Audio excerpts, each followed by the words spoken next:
Judge me after you hear my story, part 2. Back in the days when we used to go out every Saturday, I started noticing something. She could never go out without a guy. There always had to be at least one man around her, someone she was flirting with, someone she was clinging to, someone who was completely obsessed with her. And every single time, I had this reaction inside me. Can't you survive without having a guy tailing you around like a puppy? I never said it. Because honestly, it wasn't my business. She could do whatever she wanted. But after a few weeks of going out every Saturday, we eventually stopped. And then I started noticing the same thing at school. Whenever a guy wanted to try to befriend me, she'd be right there clinging to him, getting close to him, making sure she had his attention. And I don't know what was wrong with me, but it irked me. Not because I thought I was better than her. Not because I thought she was doing something wrong. And if I'm being completely honest, sometimes I was even jealous of her. I envied how bold she was. How she could openly seek male attention without hesitation. How she could flirt, cling, pursue attention, and seemingly have no problem putting herself out there.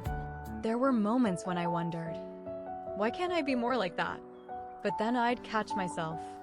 Because deep down myself I knew I couldn't. Not because I was incapable of doing it, but because it simply wasn't me. I couldn't force myself to flirt just to get a man's attention. I couldn't chase men just to feel desirable. I couldn't cling to someone just because I wanted to feel wanted. I couldn't make myself into someone I wasn't just to keep a man's attention on me. I couldn't. Not from my mind. Not from my pride. But from my very core of being. Because if a man ever loved me, I wanted it to begin with respect. I wanted him to respect me, to value me, to see me as a woman worth knowing, not because I chased him, flirted with him, or constantly demanded his attention. To me, respect is love, not flirting, not trying too hard, not pursuing a man just so he would choose me. And yes, I admit it. I did pursue someone once, but we were already in a relationship. I wasn't the one who pursued him first. And maybe that's why watching her behavior bothered me so much. Because I was watching someone do something I could never bring myself to do. Something I sometimes wished I had the confidence to do, but simultaneously knew I never wanted to become. And that contradiction confused me. Because how could I be jealous of something I didn't even want? How could I admire her boldness while being so deeply uncomfortable with the way she used it? Maybe I wasn't jealous of what she was doing. Maybe I was jealous of the freedom she seemed to have to do it without caring what anyone thought.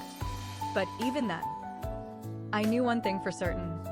I would rather be respected than wanted by every man in the room. Because attention is easy to get, but respect has to be earned. And I didn't want to spend my life begging to be desired when I could simply become someone worthy of being respected.